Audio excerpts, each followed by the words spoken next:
Ian, would you like to start? Fitness and selection problems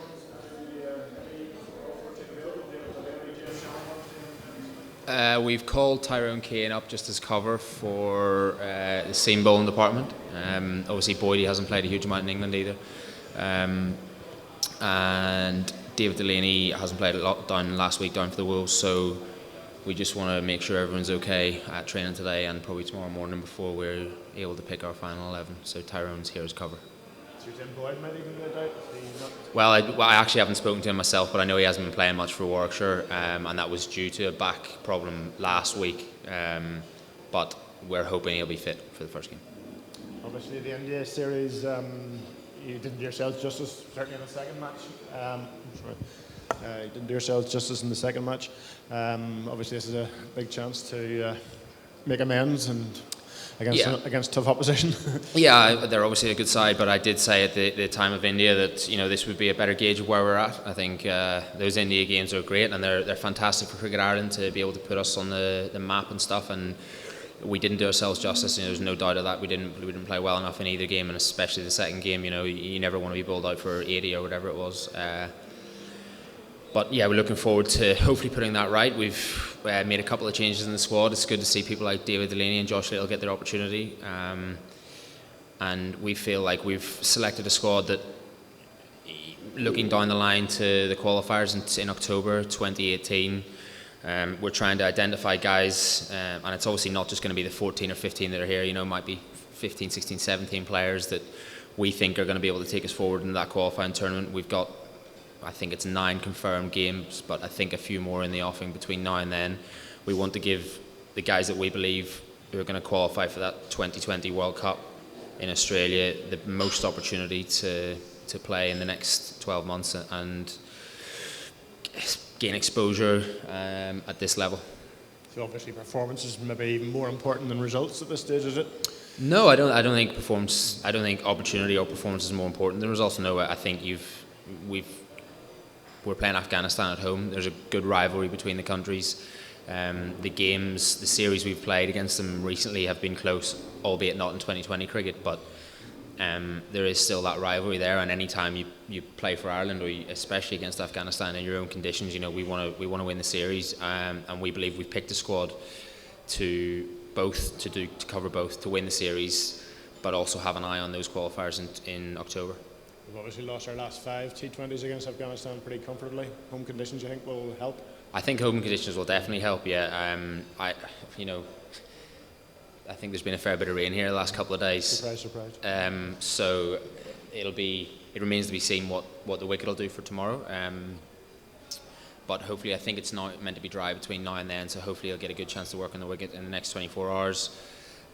We believe that the squad we've picked with the seam bowling, David Delaney, Josh Little, Boyd Rank and Peter Chase, there's a lot of good pace there, and in our conditions we believe that's the way forward to beating Afghanistan. Although you're still once again coming up against Rashid and Mujib, does it get any easier obviously playing against them?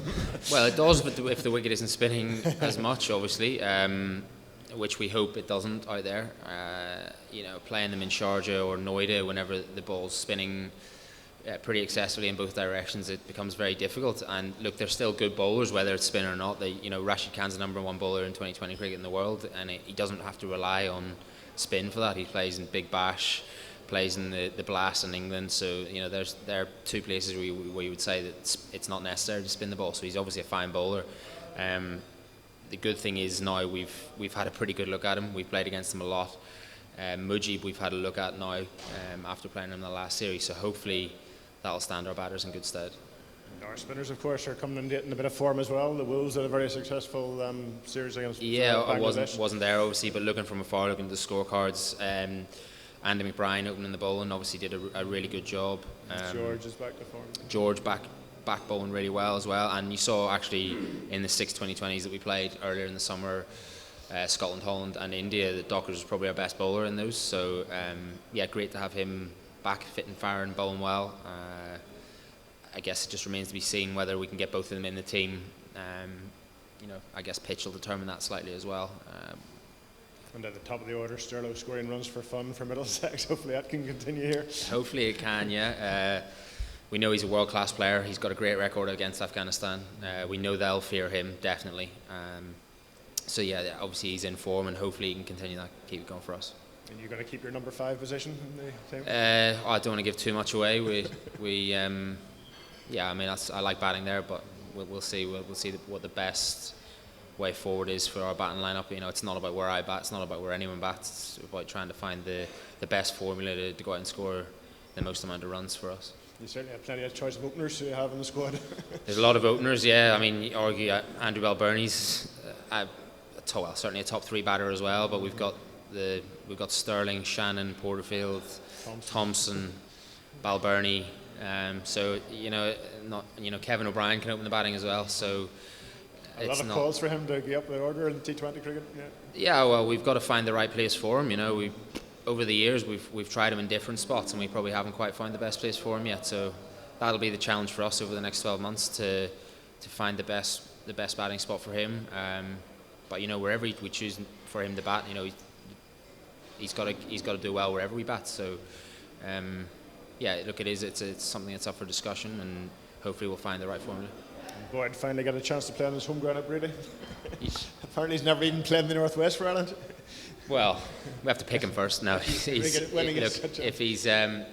gets the opportunity, he'll be a real asset to us with his pace and bounce. We know that Afghanistan don't favour that, and if he's fit, fire, and ready to go, then obviously he plays. Gary Lawrencemoor, in terms of coming to the Northwest, what are you looking for in terms of the people coming towards to the game here, and from the venue itself? What are you expecting?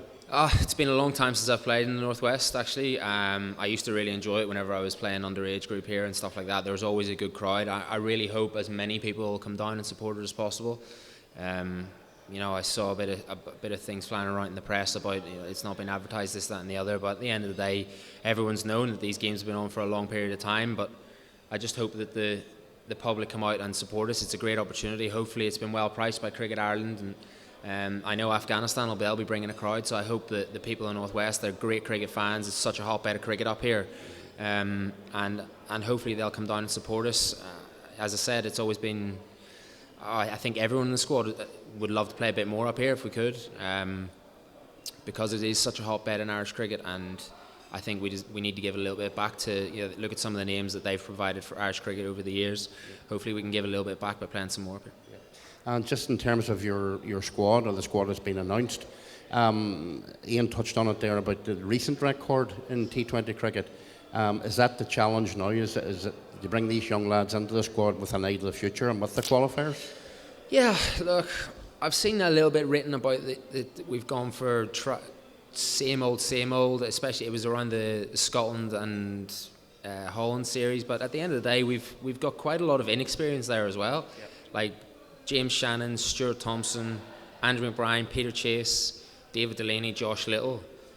You know, that's a lot of young talent there. Okay, James Shannon's not that young anymore, but he's had a good winter with us, and he's trained really well, and he's had his opportunity, and he saw what he could do against India. So there is plenty of young, fresh faces around, and you know, it's up to them now to stamp their authority on the squad. We believe in them. We've given them the opportunity to play in the squad. We believe that they're going to be the ones to carry us through the qualifying tournament. That's why they're here.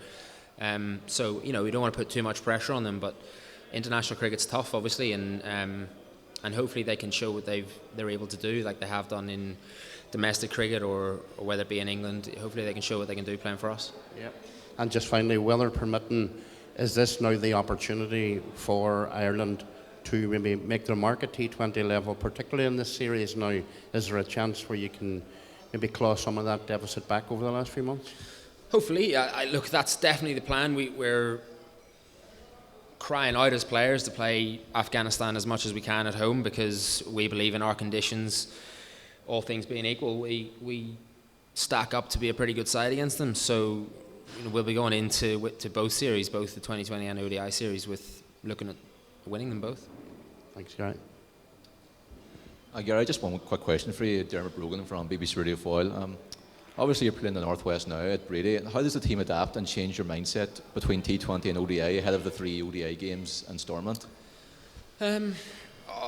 think most guys are pretty used to switching between formats, whether that be in England or in domestic cricket in Ireland. It's not like there's a block. Okay, there is a bit of a block in England now, but you still play a championship game and a couple of one-dayers right before the start of the block. So at the end of the day, it's still a bat and a ball cricket, and you still have to go out there and score more runs, take more wickets than the opposition. So I don't think switching between the two formats will be a huge problem for anyone in the squad.